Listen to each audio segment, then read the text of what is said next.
सुरेंद्र पाल और हरिंदर पाल जो भारत पाल के लड़के हैं, इन्होंने मॉल बनाया पलवल में बस अड्डे के पास। पता है, मैं 2008 में मैंने ये पैसा दिया था इनको, जो आज तक मुझे ना पैसा मिला ना दुकान मिली। नमस्कार, आप जुड़े हैं मुद्दे की बात में कृष्ण कौशिक के साथ। आज हम बात करेंगे कानून के राज की। कानून के राज चाहे मौजूदा सरकार हो चाहे पिछली सरकारें रही हो, सब कहती है कि हमारे राज में कानून का राज है। लेकिन कानून का राज धरातल पर कितना होता है, ये हम आज एक तस्वीर आपको दिखाने वाले हैं। ये मामला पलवल का है। पलवल में कुछ रसूखदार लोगों ने किस प्रकार कानून को धत्ता बताकर कुछ भोले वाले लोगों के साथ ठगी की, और ये 2008 से मामला चल रहा है और 2008 से धक्के खाते हुए आज 2024 में तक वो लड़ाई लड़ते रहे इस कानून के राज को कायम करने की। उस कानून के साथ खिलवाड़ जो करके उन्होंने जो फ्रॉड किया उनके साथ में, आखिरकार ये लोग उन रसूखदार लोगों के खिलाफ 420 का मुकदमा दर्ज कराने में कामयाब हुए हैं। इन लोगों के खिलाफ 5 FIR दर्ज हुई हैं, क्योंकि ये ऐसी जो फरेब किया था, जो ठगी की थी, ये 5 ऐसे लोग थे जिनके साथ ठगी की गई थी। आपको मिलवाते हैं दर्शकों, ये वो कौन लोग हैं, आखिरकार ये ठगी के शिकार कैसे हुए, और इस लोग में, इस गोरख धंधे में सरकारी विभाग के कौन कौन से कार्यालय संलिप्त है। श्यामलाल जी, आपके साथ किन लोगों ने ठगी की और कैसे की, और क्या है पूरा वाकया, ये हमारे दर्शकों को आप बताइए। मैं श्यामलाल, सियोल निवासी। मेरा 1 किला खेत था जो कि KGP रोड में चला गया था, और मैं कुछ खरीदना चाहता था, कोई दुकान मुझे मिली। सुरेंद्र पाल और हरिंदर पाल जो भारत पाल के लड़के हैं, इन्होंने मॉल बनाया पलवल में बस अड्डे के पास। इन्होंने मुझे एक दुकानें दी और इसमें मेरा पैसा 13,78,76,600 रुपये खर्च हुआ, जो कि मुझे KGP रोड से 16 लाख मिला था। मुझे इतना घाटा हुआ, मुझे ही पता है। मैं 2008 में मैंने ये पैसा दिया था इनको, जो आज तक मुझे ना पैसा मिला ना दुकान मिली। मैं यूं ही लड़ता रहा। 2014 में जब मैं केस कोर्ट में गया तो मैंने केस डाला। 2014 से भी ऐसे ही केस चल रहा है। आज 2024 हो गई है, इसमें अभी तक कुछ नहीं हुआ। आज हमने इनके खिलाफ 420 जब इनकी मिली हमें, तो इनके खिलाफ FIR की, जो कि FIR आज हो गई है। उसमें 420 में कुछ धाराएं लगी हैं, कुछ कमी रह गई है अभी। इसमें आगे की धाराएं और बढ़ाई जाएं। इन्होंने जानबूझ करके हमें फंसाया है, बहुत ज़्यादा फंसाया है। और हम 5 बंदे हैं, 5 दुकानें दी हैं 5 बंदों को, जो कि सब ऐसे ही परेशान हैं। बहुत दिनों से लड़ते आ रहे हैं, हम बहुत टूट लिए हैं। हमने पैसा, जो मेरा 1 किला था, वो भी रोड में चला गया। मैं क्या करूं? इन्होंने इतना बड़ा धोखा किया है हमारे साथ में, तो हम कहां जाएं और किससे गुहार करें? हम थक गए हैं हार हार कर।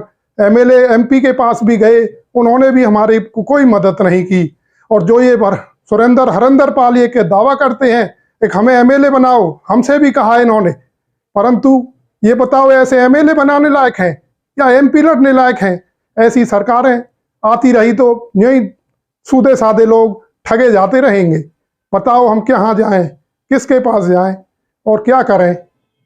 हमारे साथ दूसरे पीड़ित है शम्मी कुमार, उनसे बात करेंगे उनके साथ किस प्रकार ठगी की। जी शम्मी कुमार, बताइए। हाँ जी, मेरा नाम शम्मी कुमार मारवा है जी।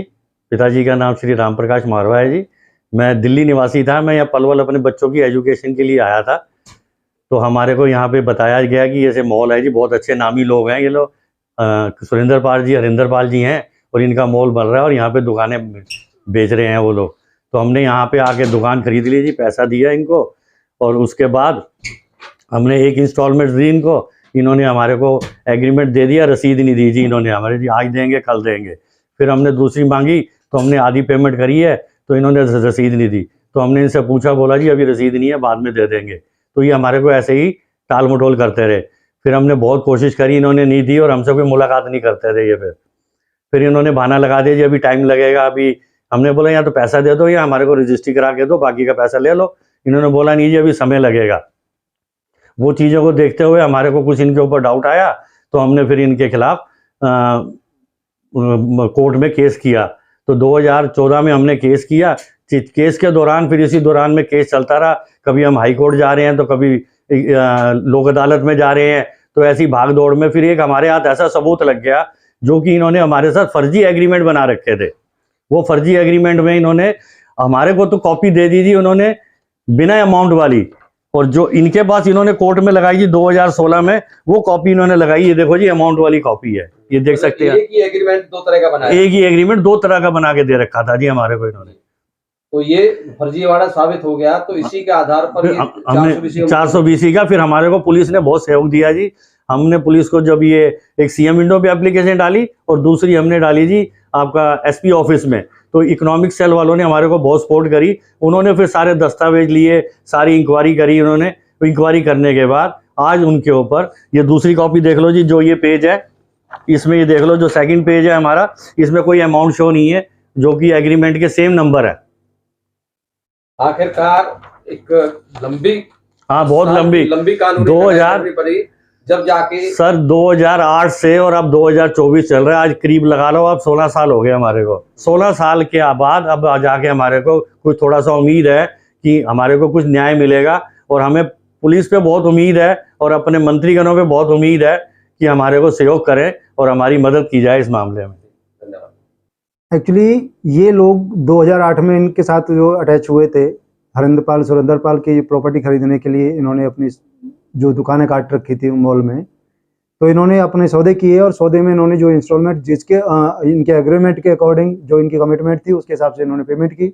बट इन लोगों ने इनको ना तो एग्रीमेंट दिया और ना ही जो एग्रीमेंट बाद में इनको जो सप्लाई किया गया वो एग्रीमेंट की डुप्लीकेट कॉपी बना के दी गई, जिसके जो कार्बन कॉपी थी वो इनको दी गई और असल कॉपी इन्होंने अपने पास रखी हुई थी। जिस चीज़ का उसके बाद जब इन्होंने जो 2014 तक इन्होंने इनके पैसे वापस नहीं किए, ना इनके नाम रजिस्ट्री की, तो फिर इन लोगों ने मेरे पास आए और फिर मैंने इनके खिलाफ जो PLA में मुकदमा दायर किया, जिसमें इन लोगों ने पहले तो ये उसके जो सम्मन को अवॉइड करते रहे, ये लोग पेश नहीं हुए। उसके बाद वारंट के बाद जब ये लोग पेश हुए तो इन लोगों ने आके फिर इन्होंने एक एप्लीकेशन मूव की थी कि भाई ये अब PLA को पावर नहीं है इसको सुनने की। PLA ने उनकी एप्लीकेशन को डिसमिस करने के बाद में डिसमिस कर दिया और उसके बाद में ये उसके बाद ये हाई कोर्ट चले गए। इसी तरह इसमें ये हुआ कि इन्होंने जो एग्रीमेंट तैयार किया था उसका फर्स्ट पेज सेम था, बट उसके बाद के जो कंटेंट्स उसमें लिखे गए थे सेकंड पेज में वो कंटेंट्स अलग थे। इनको जो एग्रीमेंट में कंटेंट लिख के दे रखे थे उसमें तो सिर्फ अमाउंट नहीं खोल रखी थी, ना ही एरिया खोल रखा था, बल्कि जो उसमें 20% अमाउंट शो करके उस 20% की किस्तें बना रखी थी। जबकि जो ओरिजिनल एक्चुअल एग्रीमेंट था जो इनके कस्टडी में है आज तक हरिंदर पाल सुरेंद्र पाल के में, उसमें अमाउंट और एरिया दोनों चीज़ें खुली हुई थी।